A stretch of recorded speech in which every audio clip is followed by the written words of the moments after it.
Welcome to the Actually I Can Female Entrepreneur podcast. I am your host, Kaylee Greenacre, a business strategist, coach, TEDx speaker, author, and your go-to woman for all things business strategy. I am obsessed with supporting female entrepreneurs to grow unstoppable six and multi-six-figure businesses that they love, giving them the freedom and life that they desire. During this podcast, I'll be sharing with you everything that you need to become a successful female entrepreneur, from the mindset shifts to sales and marketing strategies and how to become an iconic leader that people can't get enough of. It is my mission to help you stand out, attract your dream clients and customers, and sell out of your offers with ease whilst building the business and life of your dreams. Let's make this your reality, ladies. Hello, ladies, and welcome to another episode of Actually I Can, the Female Entrepreneur Podcast. And I'm joined today by the fabulous Lucy Shrimpton, who is a keynote speaker, writer, and trainer in performance psychology. And in today's episode, we're going to be diving into Unmasking Your Magic, the power of becoming unapologetically you. Lucy, it is an absolute pleasure to welcome you here on the podcast. I'm so delighted to be here. Thanks for having me.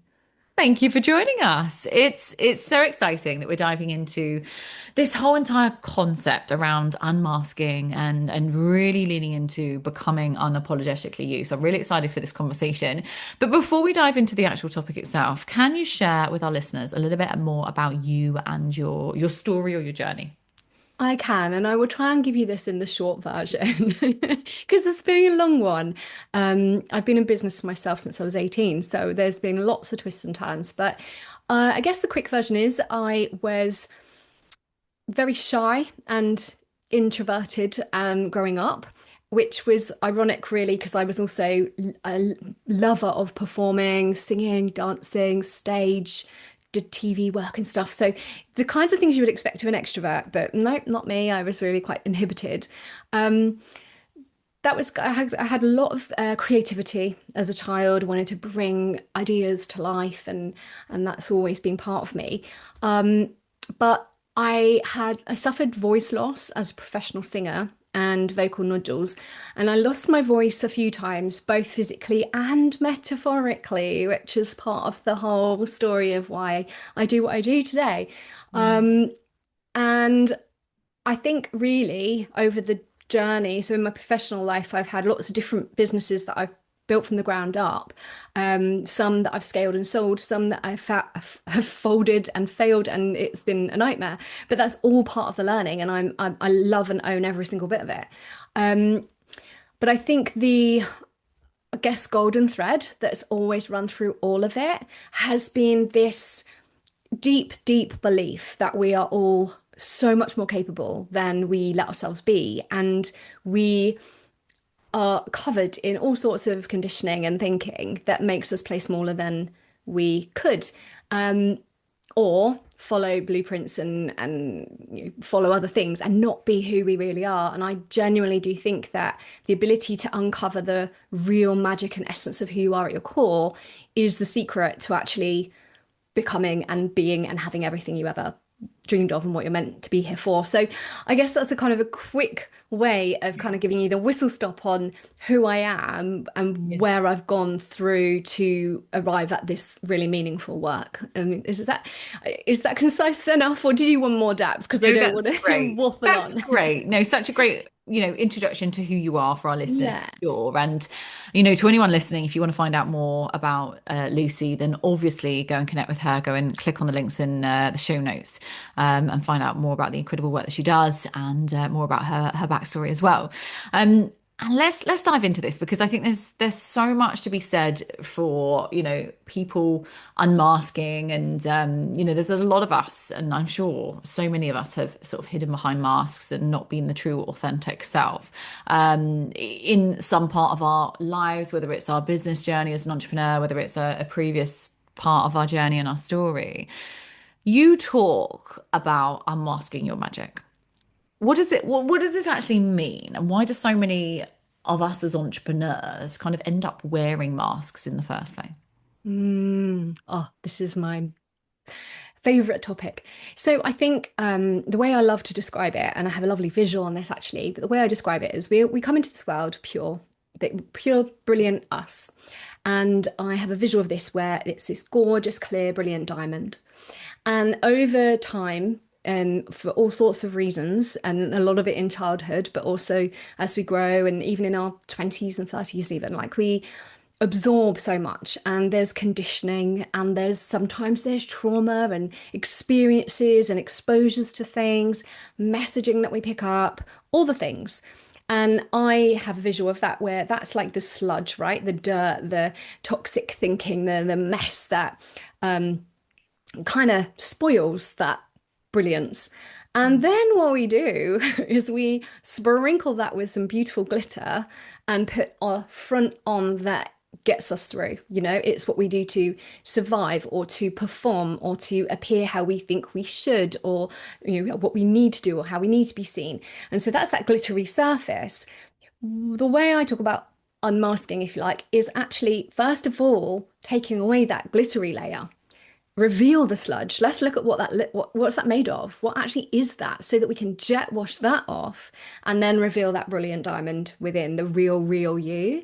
And so it's not about becoming something you're not or learning to be someone that you're not. It's actually about getting back to the purest you that's always been there. It's just hidden. So that's my way of explaining what I mean by unmasking. Oh, fantastic. Thank you for explaining that a little bit more. So our listeners can understand it and really see what it actually means. And as female entrepreneurs, I mean, where do you see women, female entrepreneurs, hiding parts of themselves in business without realizing it? Because again, I think it's quite easy to fall into a trap of doing it.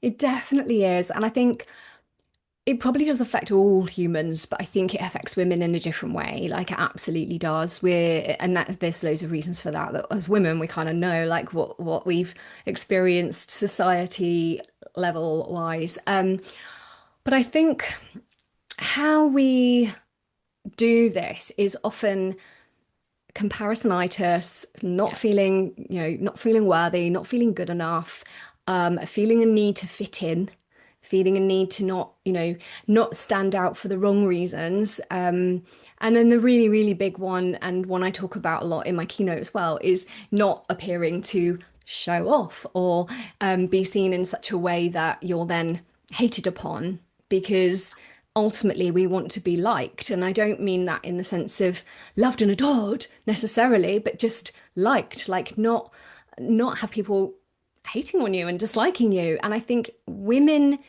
you only have to go on to Facebook and you see it all the time. Just sadly, I think whilst there are so many women who do build other women up, and I love seeing that and I love those environments, there are also a lot of tearing others down, and it's like as a means to get ahead. And I don't really know why women have a higher tendency to do that, but we seem to as a gender, and it in itself causes people to hide because hiding is safer. But hiding isn't dangerous. And whatever angle you come at it from, that's how we're wired. We're wired to keep ourselves safe as human beings, right from our primitive thinking.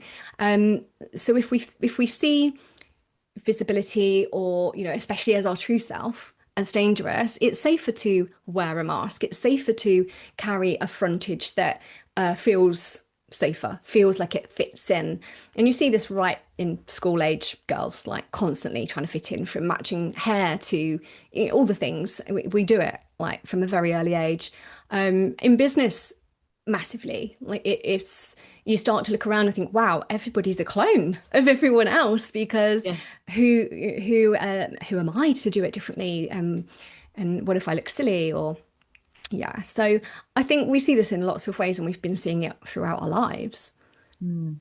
And I think, it's really interesting that you say that in regards to, again, sort of comparison. And I do think that it's very easy, especially with entrepreneurs, because obviously most of our listeners are female entrepreneurs. Mm. And it's very easy, isn't it, to, again, fall into this sort of, I don't want to say trap, but assume or believe that you've got to always be polished, you've got to look professional, you've got to do the things that so and so is doing because she's ultimately, successful, made multiple seven figures, whatever it is that people admire about people.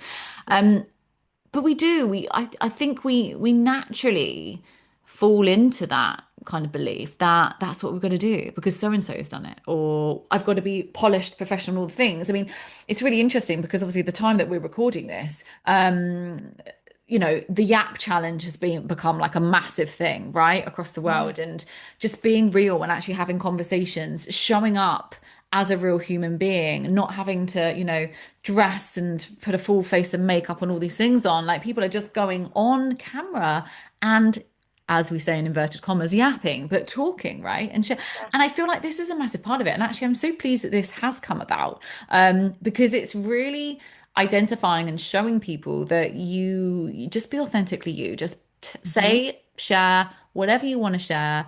It doesn't have to be in a really scripted, created or curated kind of way that has to tick every single box, right?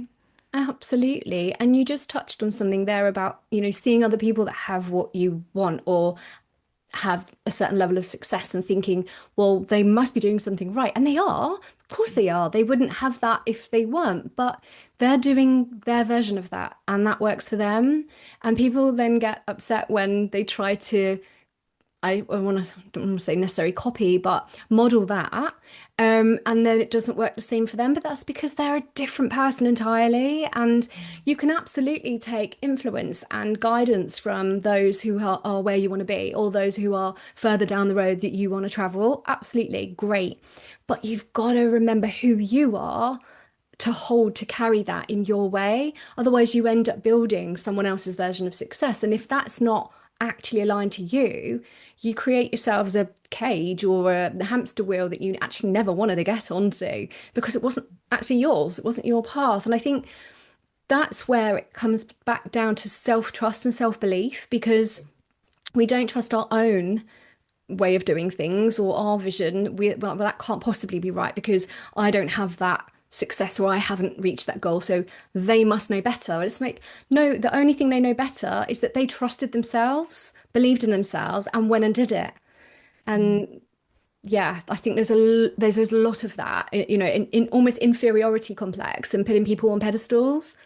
Mm. And how do we know, as individuals then, that we're operating from who we truly are authentically versus kind of who people are expecting us to be? Because there's that big, again, belief that we've got to do what is expected of us or what other people expect us to be or to come across as or to look like. How do we actually know that? Is there something that you can share in terms of, connections to psychology or any of the work that you do where we can actually identify that in ourselves? Yeah, I think a couple of big signs. One will be that it just feels like it never works. Like it just Yeah. feels hard, really hard. And like you're ticking every single box. So you could be perfect student on paper and you do everything right. And you're like, but why? But why? And it's like, because you're missing your magic. There's a bit of you missing here. You're brilliant, brilliant at box ticking, but not bringing your you to it. So if you're feeling like you just keep banging your head up against a brick wall, that could be a key indicator.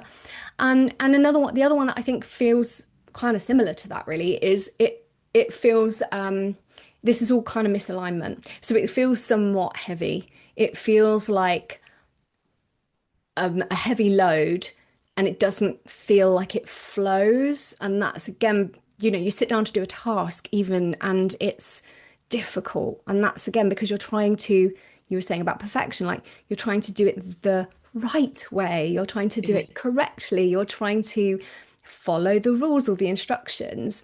When you are completely in your own authenticity, it doesn't feel that way. Things do come a lot more naturally. So, if anything, we make it harder for ourselves. So those are quite good indicators that something's not quite aligned here. And I think a good sort of reflection question is to just stop and think, what am I creating? Like, what's this for? Um, and do you feel like you're on path to that? Because you might find actually I'm doing all of this stuff, but the end goal here, the end zone, isn't the one I want anyway. And you're like, wait, that's a good key that I'm not on my path. So it's good to stop and reevaluate these things from time to time because we do get suckered into things and lost along the way naturally. Of course, I often say the words, influence. I feel like we're influenced so easily, Yeah. online well, even offline, but we're influenced easily by other people for all kinds of reasons. And we've got to make sure that we're coming back to the core of who we are and our values and making sure that, we're sticking to our vision, our purpose, Mm. our passion. And I feel like this links nicely coming back to the concept of masking because that massively has an impact, doesn't it, on our confidence then, which then has an impact on our visibility, then has an impact on, quite simply, as business owners, who we're attracting. Like, are they ideal clients if we're masking? Probably Mm. not, because they're not in full alignment with, well, you're not in full alignment with what you're communicating, so therefore we're not attracting the right people. Can you give us some sort of insights into your thoughts of that?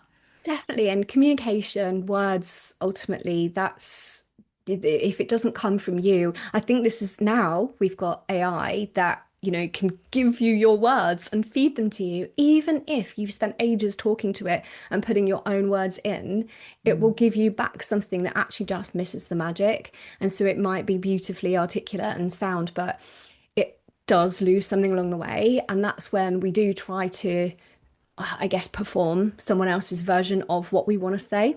So in business, we can do this. We can find somebody else who's doing what we want to do, but maybe further along. And then we start to, like you say, you take influence and inspiration, and that's all fine. There's nothing wrong with that. But if you're trying to almost mimic or be a copy of that, you're going to be at the same time losing more and more and diluting you and not bringing you to that communication. That's it either doesn't land or like you say it can attract the wrong people because it's not really you.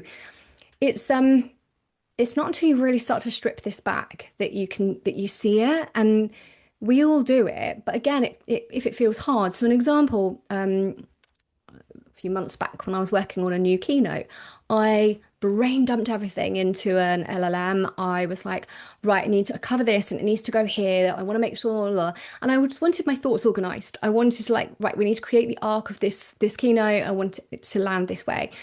And it was my own work. And I got an overview back so that I could go, right, this is my framework.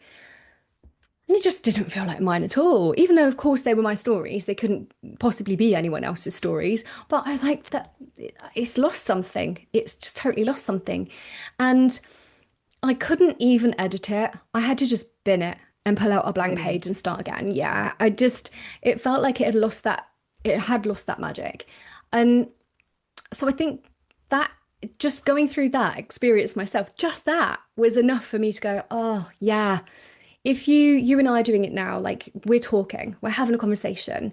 It's not rehearsed, it's not scripted, and it's real. Like you'll see me now and again. You can even anyone that sees this can see that I'm like pulling my thoughts. Do you know what I mean? I'm like, there's the thought that it's coming out from within, Yeah. and that's when it's really real. And I think that that makes a difference. Not everyone will like me. Not everyone will like you. If people understand that, then you're not trying to perform something to please the masses. You just being really, really true and and being okay with it being messy, being okay with getting it wrong sometimes, being okay that that's okay. You'll get better because you don't start perfect. Right. That's it. Being true to ourselves. And I like the point that you said there about, not everyone's gonna like us, like what we say. And that's completely okay. I feel like, again, if we look at the internet, we look at, I don't know, let's take a social media platform, for example, and someone might have, 1,000 followers. Just let's put that into perspective. 1,000 followers, which is great. That's 1,000 people who are following you for what you have to share or say, and they're interested. But there will be other people that choose not to follow you, right? And that's okay. There might have people. I remember I used to kind of get a little bit offended when people used to unfollow me or etc. And again, this is going back years actually from my previous business, but I was like, why? Why not? Yes, what did I do wrong? Yeah, and we just again we're kind of self-sabotaging ourselves by just thinking in that mindset. And I think it's a case of, again, yes, just accepting that not everyone's going to like us, but we're here with a mission, with a vision, with with our passions and with our purpose. And the right people will be attracted to us, won't they? They will naturally feel drawn to us and our message, our values, our beliefs, our opinions. They will be the people that either work with us or just want to be part of our community or in our energy. And the more of you that you bring to that, the Yes. more actually you'll attract more people because it's so clear who you are. And then they'll come with the real, yes, I want to be in your world, not just So the more diluted you are, the more diluted the people are, and it just doesn't hit so the same. But yeah, just that real, that yeah, the more you, the more. Be Marmite, I think, is the answer. Yeah, I like that. Be Marmite. Absolutely. I mean, what would happen then? So if someone's potentially listening to this episode and they're feeling a little bit disconnected from themselves, because I feel like this is something we Mm. can dive into here, how would they begin uncovering their own magic again, or just Mm. really, really finding themselves again? Because I know we've talked an awful lot about being unapologetically you, being authentic. But if people are feeling disconnected and they're just feeling a little bit, ugh, what could they do? What kind of strategies or work could they do around this to support them and help them? That's a really great question, and I think that is a case of identity. We go through identity shifts all the time, and we definitely have phases where we go, well, who even am I? I mean, Mm. I'm sure loads of your listeners have had that feeling of, they hear somebody calling out mom and they're like, wait, is that me or you? Or because that's all of us. That you do like going into parenthood is a new identity, kids growing up and flying the nest, you say, who am I now? Who am I here? Who am I there? And I think also even thinking forward, a big one around who will I become or who will I be when I don't have this worry or struggle or when I have this new worry or struggle. So identity is always moving. It's not just yeah, claim that one, that's it. And so I think when somebody's feeling like, okay, yeah, I'm hearing you, I'll show up as fully me, but not sure who that is, that's where I think it is about doing that work to pull those layers back. So starting with, well, who am I being at the moment? And does that feel completely all of me? What parts of that are that glitter that I talked about that I've sprinkled on top, and just being really honest with yourself and going, well, I suppose that's what these things are.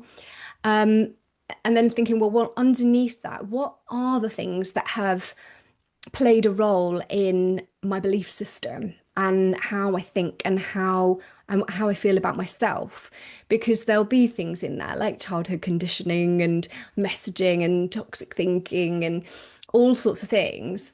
And it doesn't mean we have to go, into deep regression therapy here. It's just spotting it, literally just spotting it, giving yourself grace and going, okay, yeah, these things have probably played a role here. We don't have to be fixed. We don't have to be perfect. Just knowing that, yeah, okay, that's probably played a part.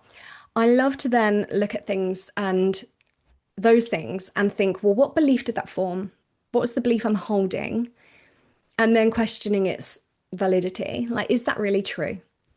Or is Mm. that not, do I believe that message now? Because I obviously believe that message at some point. One of mine is I believe that to be seen is to be disliked. It's dangerous.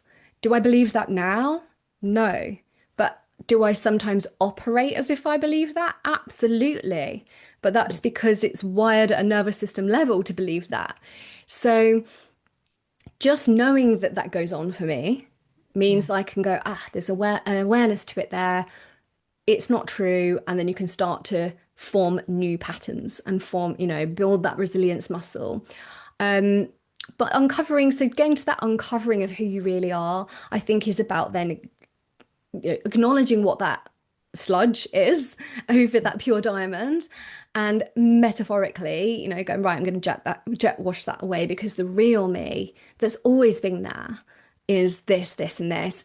And think back to childhood. In some cases, it could be like, oh, well, I always was so passionate about this and I was so good at that. Or, I was a really good friend, or I was really, and get back to those things and see if there's some real you in there that's never changed. Like it's spotting those. And think of thinking of your identity, like I always think of it as the iceberg image of, what's being seen on the surface above, but actually what's underneath, because that's the real root of your identity. There's lots of work you can do on this stuff, but as a quick podcast insight, that's where I would go to start uncovering the real essence of you. And you'll be amazed at where you hide these things. I noticed really recently that I still will hide parts of me, even with my husband that I've been with for more than 20 years. And I was like, why? I didn't even realize I was doing that, but I do. I won't do this or say this when he's around because I don't want to, him to mock me. Not that he would, you know what I mean? It's like Yeah. the crazy things we don't realize we're doing. So yeah. It's so true, isn't it? I think again, it does link to sort of fear of judgment, the fear of what people will think, and I really do think I remember starting my business, and at the time I was an assistant head teacher. I was full time in education. And I always used to worry. I used to worry what my colleagues would think and what my team would think because they kind of knew I was starting something, but not really. When I was like, oh gosh, what if they see me, or what would my friends and family think? And I wasn't being unapologetically me. I was framing everything, editing everything, making sure everything was perfect, or at least perfect in my eyes. It just didn't come across natural. It's just so forced, or it just didn't work. And I think yes, it's great to get the message out there, etc. But it goes back to, like you said, completely unmasking, just allowing your audience to really see truly who you are, and your essence, because that will really attract the right people to you. And that's the key thing. At the end of the day, every single one of us is here to create impact. We're here to change people's lives or create impact in whatever way that is. And the easiest way to do that is to be us, right? Because there's only one of us. There are no clones. There is, AI can never replicate us, as everyone keeps saying at the moment. We've got to be us as individuals and really allow people to connect with who we are. I do really think that that is the secret, like to everything. And in the process, it takes a lot of courage. It takes a Yeah. heck of a lot of courage because you might find you're not who you've been pretending to be, and maybe you've been playing a part because for self-preservation. Maybe it's been for survival. Maybe, you may realize you're on a path that's not the path for you, and but that's okay. That's absolutely okay. No one said no. No one said you can't change your mind or change route. But I think things start to get a lot easier and open up for you and feel good and create the life you really want when you do get clear on who you are. Otherwise, you create or you chase something that isn't actually the main thing you want anyway. Mm, yeah, absolutely. And if someone's listening to this episode and they're ready to fully embrace who they are as an individual, to be unapologetically them. I know you've given a little bit of advice of if they're disconnected, but if the people they're ready to go, they're ready to go all in. What would you say is the most important thing to do or to focus on? Hmm. There are so many layers, and I wouldn't say it's a one size fits all answer because for a lot of people I talk to, one of the starting points is identity. Yes. But it's not for everybody. That's not, so I don't think it's a one path Hmm. route. Does depend on the situation. Yeah. I do think, though, the most important thing is to start with self-awareness. And I think it's just being willing to look within and being really honest with yourself. Like that, if you can't do that, none of the rest of it's going to happen because there are some people that are so very set in their ways that they don't feel that this sort of inner self work is something they need to do, and they'll almost dismiss it and go seeking another training or another strategy, and then they're missing the point. And that's okay. And if they're not ready, that's fine. But I think that it's, you said that somebody is saying, I am ready and I want to do this. So they're already there. They're already like, yes, I see myself in this conversation. I know I'm made for more. I know there's work I need to do. What can I go and do? Get really, really honest with yourself. If you're doing this by yourself, journaling can really, really help. I have a journal you can get for free that you can go through, and it's 21 days. It's guided with audios, and you'll literally do this unmasking work in that journal. So you can do that by yourself. But also having somebody that can help you and guide you through, and accessing tools like that. There, plenty that are free, so you don't need to put a money barrier in front of you to do this kind of work. That's what I would do. Just start working on that, peeling back, and then you put the blocks in to know, right, this is where I'm going, and you'll just move so much faster. So yeah, I would say first thing to do is start peeling back the onion layers. Yes. Yeah, absolutely. Oh my goodness, this is such an incredible conversation and so many incredible takeaways for our listeners to really start to think about how they can be unapologetically them, taking off the mask if they're wearing a mask, and really leaning into sharing themselves with their audience, which is so powerful. What is your final piece of advice or final words that you want to share with our listeners today? I think really that entrepreneurial psychology is a major passion of mine. And so I know that your listeners are, if they've listened to this so far, then they're obviously like, yeah, it's resonating. And I think it's important to understand that you are special if you are an entrepreneur who is going after something purpose-led. Don't take that lightly. Like if you have a fire burning inside of you, a little voice, little whisper, something that keeps nudging you, it's trying to tell you to go and do what you are on this planet to do. And the title of my keynote is Don't Leave Your Song Unsung. And to me, that's like the worst thing that could ever happen, is to die having your song inside you. Like you don't let this stuff, this silly stuff, stop you from living the full life you're here to live. I want everyone to get to their end of days and go, yes, I did. I did, and I brought all of me to the table and did the best I could with that. And so yeah, time is your greatest currency. Don't let it pass you by, and have the courage to be seen as you truly are in whatever capacity that may be. And that is my biggest passionate message that I could leave for anyone. Yeah. Lucy, it's been such a pleasure having you here on the podcast. Thank you so much for your words of wisdom, pieces of advice, and genuinely sharing a little bit about your story, but also about the passion and the work that you do with your fabulous clients as well. Where can our listeners connect with you and find you? Pretty much any platform you'll find me. Instagram and in LinkedIn, I am Lucy Shrimpton. So all one word, I am Lucy Shrimpton. Facebook, L Shrimpton. YouTube, I think, is I am Lucy Shrimpton as well. Like you'll find me if you Google and have a look around. Connect with me wherever. I'll happily pick up messages. I do my own messages, so always welcome a chat. Perfect. Thank you so much. And for everyone listening, go and connect with Lucy. All of her links are in the show notes as well. So go and click on them, go and connect with her. Or which other platform is your platform? And Lucy, just again, thank you so much for coming on the podcast today. Thank you.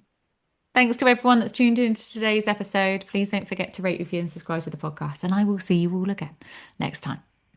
Thank you for tuning in to the Actually I Can Female Entrepreneur podcast with me, your host, Kaylee Greenacre. If you are ready to build, grow, and scale your dream six-figure or multi-six-figure business, then head to our website now for more information, or connect with me on socials to see how you can create your dream business and dream life.